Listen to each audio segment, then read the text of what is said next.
In this video, we will be covering cardiac arrest or sudden cardiac death. Sudden cardiac death is an abrupt, unexpected death resulting from a variety of cardiac causes. In cardiac arrest, the heart is unable to pump and circulate blood to the body's organ and tissues. Sudden cardiac arrest is a sudden loss of all heart activity due to an irregular heart rhythm. Cardiac arrest happens when the heart stops beating or beats so fast that it stops pumping blood. During cardiac arrest, people typically collapse and become unresponsive. Breathing stops. Symptoms start without warning. This is why people also call it as sudden cardiac arrest. This life-threatening condition can become fatal if patients don't get immediate treatment. During cardiac arrest, the heart isn't pumping blood anymore. Within minutes, this puts the organs and the whole body at risk of death because they must constantly receive oxygen. Without immediate treatment, sudden cardiac arrest can lead to death. Sudden cardiac arrest isn't the same as heart attack. A heart attack happens when blood flow to a part of heart is blocked. Sudden cardiac arrest is not due to a blockage. However, a heart attack can cause a change in the heart's electrical activity that leads to sudden cardiac arrest. So cardiac arrest is an electrical problem. Like a power outage, the heart stops beating. Heart attack is a pumping problem. Blood flow is blocked to the heart. What causes cardiac arrest? In cardiac arrest, the heart stops beating regularly because of a problem with the system that controls the heartbeats. Before cardiac arrest happens, abnormal, rapid impulses abruptly override the normal electrical impulses that start the heartbeat. Abnormal heart rhythm, that is called arrhythmias, cause most sudden cardiac arrest. The most common life-threatening arrhythmia is ventricular fibrillation, also called VFib. This is an erratic, disorganized firing of impulses from the heart's ventricle. When this happens, the heart can't pump blood. When the heart isn't beating, there is no way to get oxygen-rich blood to the rest of the body. Conditions and situations that can lead to these abnormal heart rhythms are the underlying causes of sudden cardiac arrest. There are cardiac causes and non-cardiac causes. Common cardiac causes include cardiomyopathy, heart attack, heart failure, coronary artery disease, congenital heart conditions, changes to the heart's structure because of disease or infection, non-atherosclerotic coronary artery abnormalities, Brugada syndrome or inherited arrhythmias, long QT syndromes. Common non-cardiac causes include respiratory conditions like respiratory arrest, diabetes, extreme physical activity or blood loss, recreational drugs like cocaine, severe injury or illness with major blood loss, infectious diseases, toxins, that means eating or drinking poisonous substances, drugs for other medical conditions. Some of these issues lower oxygen levels or reduce the volume of blood. This prevents heart from functioning. Without treatment, a person can die within minutes. Now we will see the risk factors for cardiac arrest. Patient may be at a high risk for cardiac arrest if he or she had a sudden cardiac arrest before or have it in the family, have a person or a family history of abnormal heart rhythms like long QT syndrome and ventricular tachycardia, had certain arrhythmias after a heart attack, have had heart or blood vessel issues since birth, have heart valve diseases, have a history of fainting, have heart failure from conditions like dilated cardiomyopathy, have hypertrophic cardiomyopathy, have major changes in the amount of potassium and magnesium in the blood, have obesity, have diabetes. If the person is taking recreational drugs or drugs that can increase the risk of life-threatening arrhythmias, these people are the risk of developing cardiac arrest. Now we will see the pathophysiology of cardiac arrest. Changes in the conduction pattern can result from injury to the cardiac muscle and can lead to non-conducted beats and ultimately cardiac arrest. The underlying causes of sudden cardiac arrest can result from cardiac and non-cardiac causes. The most common underlying causes are different depending on the patient's age. The most common mechanisms underlying sudden cardiac arrest is an arrhythmia. Without organized electrical activity in the heart muscle, there is inconsistent contraction of the ventricle, which prevents the heart from generating adequate cardiac output or forward pumping of blood from the heart to the rest of the body. This hemodynamic collapse results in poor blood flow to the brain and other organs, which, if prolonged, causes persistent damage. There are many different types of arrhythmias, but the one most frequent recorded in sudden cardiac arrest are ventricular tachycardia and ventricular fibrillation. Both ventricular tachycardia and ventricular fibrillation can prevent the heart from generating coordinated ventricular contraction, thereby failing to sustain adequate blood circulation. You can watch ventricular fibrillation and ventricular tachycardia video and all arrhythmias classes in my channel. I'm keeping the link in the description box. Less common types of arrhythmias occurring in cardiac arrest include pulseless electrical activity, bradycardia, and asystole. These rhythms are seen when there is prolonged cardiac arrest, progression of ventricular fibrillation, or efforts like defibrillation executed to resuscitate the person. Now we will see the symptoms of cardiac arrest. In cardiac arrest, consciousness, pulse, and blood pressure are lost immediately. Breathing usually ceases, but ineffective respiratory gasping may occur. The pupils of the eye begins dilating in less than a minute, and seizures may occur. Pallor and cyanosis are seen in the skin and mucous membranes. The risk of organ damage, including irreversible brain damage, and of death increases with every minute that passes. A patient's age and overall health determine their vulnerability to irreversible damage.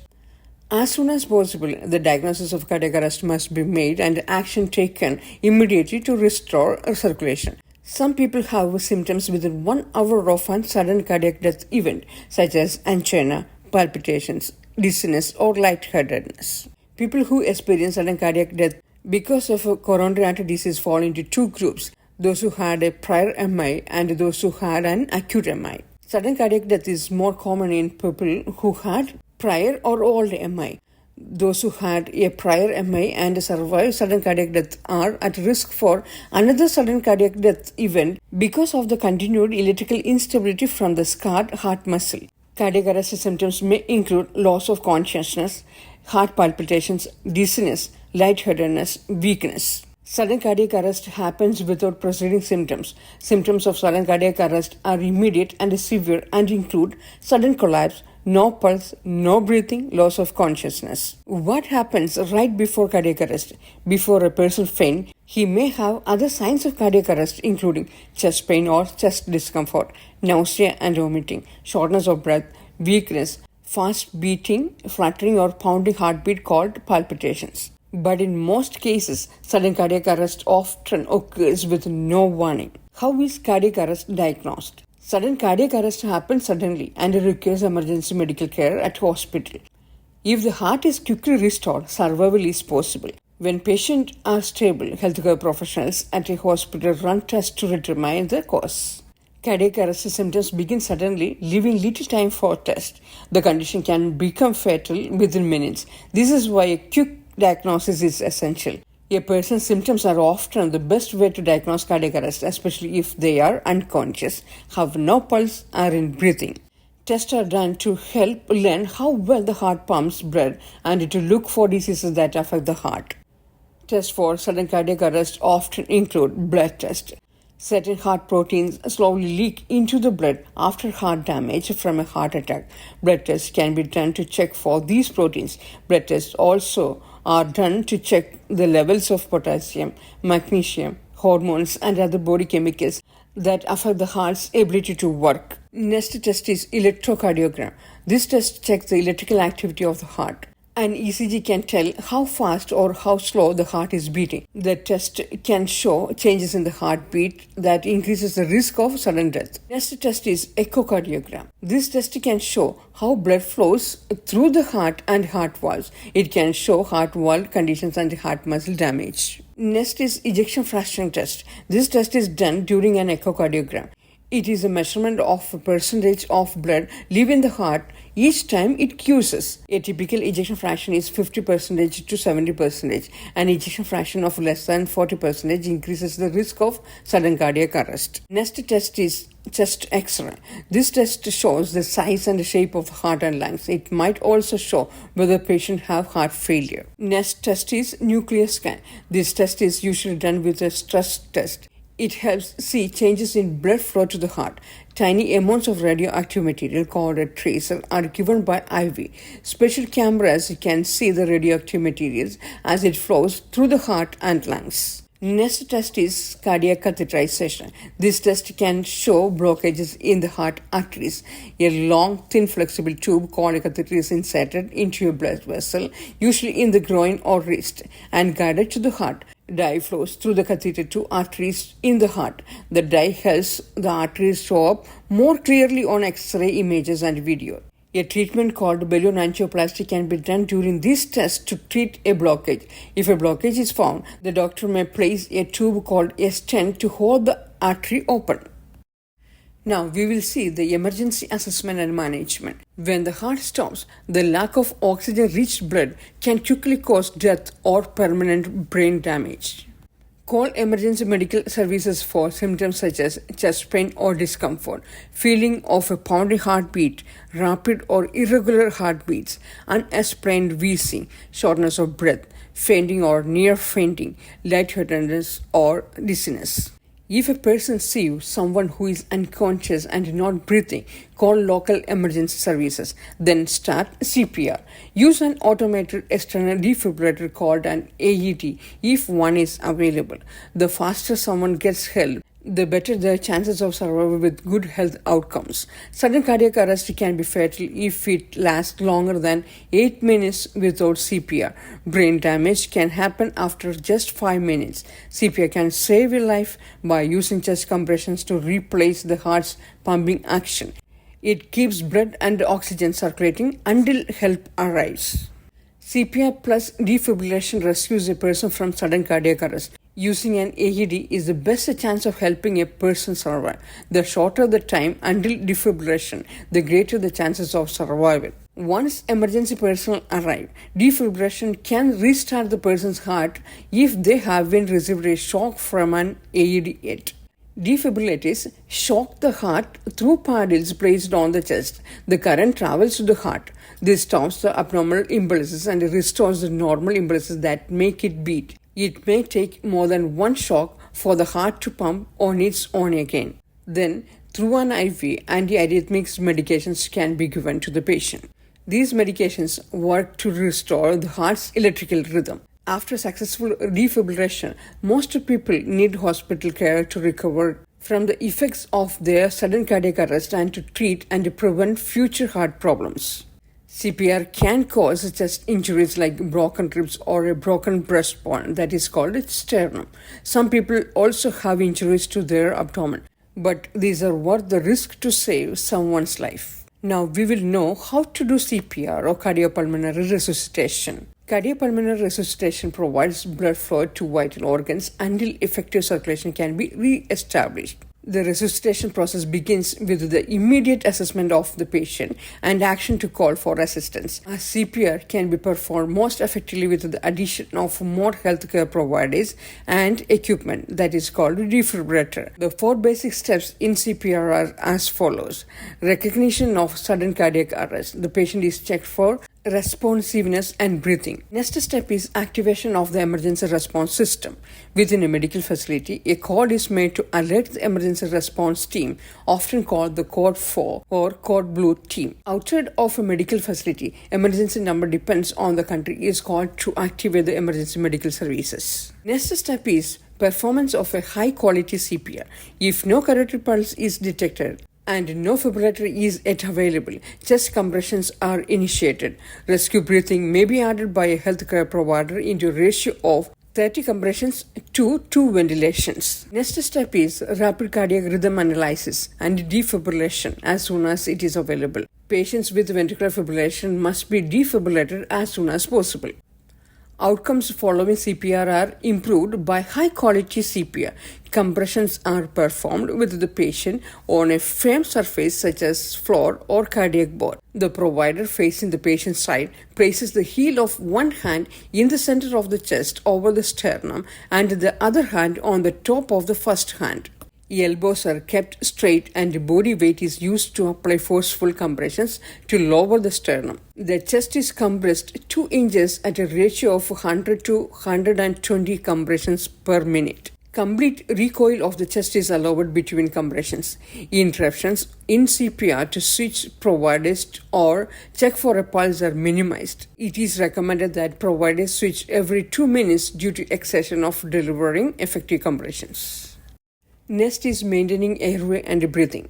Rescue breathing is no longer recommended unless healthcare providers are present. If that is the case, it is then started after chest compressions. The airway is opened using a head tilt or chin lift maneuver, and any obvious material in the mouth or throat is removed. An oropharyngeal airway may be inserted if available to help maintain patency of the airway. Rescue ventilations are provided using a bag valve mask or mouth mask device. Oxygen is given at 100% during resuscitation to correct hypoxemia and improve tissue oxygenation. Excessive ventilation is avoided. It is avoided by the 30:2 ratio of compressions to ventilations. How to use defibrillation. As soon as a monitor or defibrillator is available, the electrodes are applied to the patient's chest and the heart rhythm is analyzed.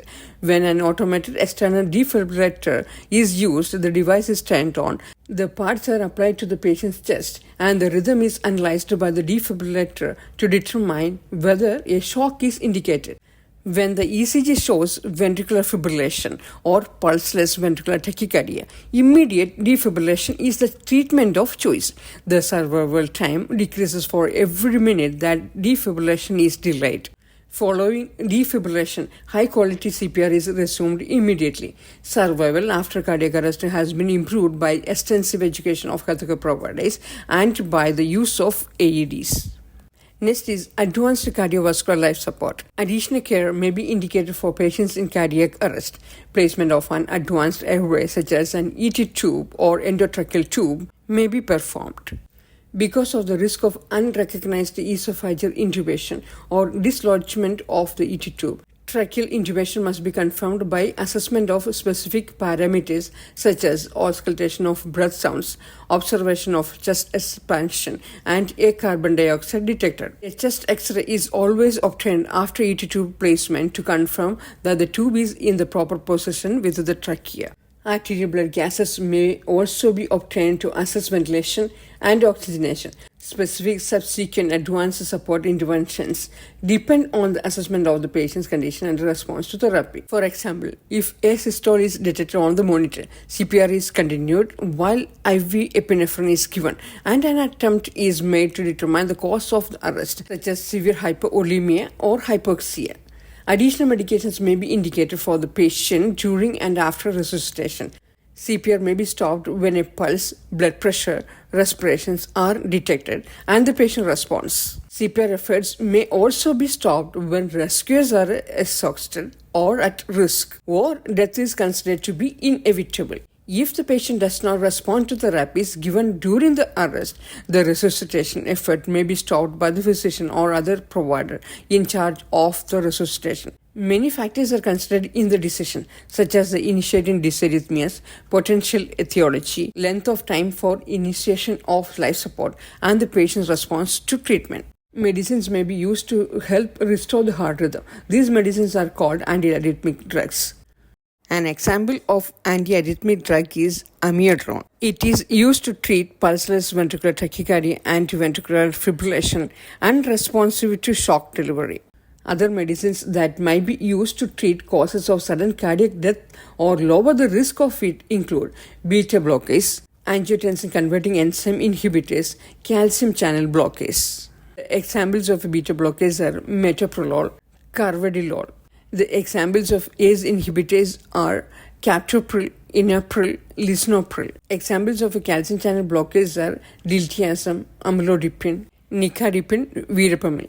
Surgeries and other treatments may be needed to correct an irregular heartbeat, open blockage, or place a device to help the heart work better. They may include implantable cardioverter defibrillator. An ICD is a battery-powered unit that's placed under the skin near the collarbone. It is similar to a pacemaker. The ICD continuously checks the heart rhythm. If the device finds an irregular heartbeat, it sends out shock to reset the heart's rhythm. It can stop a potentially life-threatening change in the heartbeat. Next procedure is coronary angioplasty, also called percutaneous coronary intervention. This treatment opens blocked or clogged heart arteries. It can be done at the same time a coronary catheterization is done. The doctor inserts a thin flexible tube into a blood vessel, usually in the groin, and moves it to the area of the blockage. A tiny balloon on the tip of the tube is widened. This opens the artery and improves blood flow to the heart. A metal mesh tube called a stent may be passed through the tube. The stent stays in the artery and helps keep it open. Next procedure is coronary artery bypass surgery, also called coronary artery bypass grafting or CABG. This surgery creates a new pathway for blood to flow around a blocked artery to the heart. This restores blood flow to the heart. Next procedure is radiofrequency catheter ablation. This treatment is done to block a faulty heart signaling pathway. A change in heart signaling can cause an irregular heartbeat. One or more flexible tube called catheters are inserted through the blood vessels and guided to the heart. Heat, called radiofrequency energy, on the end of the catheter is used to create small scars in the heart. The scars block the irregular heart signals. Next procedure is corrective heart surgery. Surgery may be done to correct heart conditions present at birth, heart wall disease, or diseased heart muscle.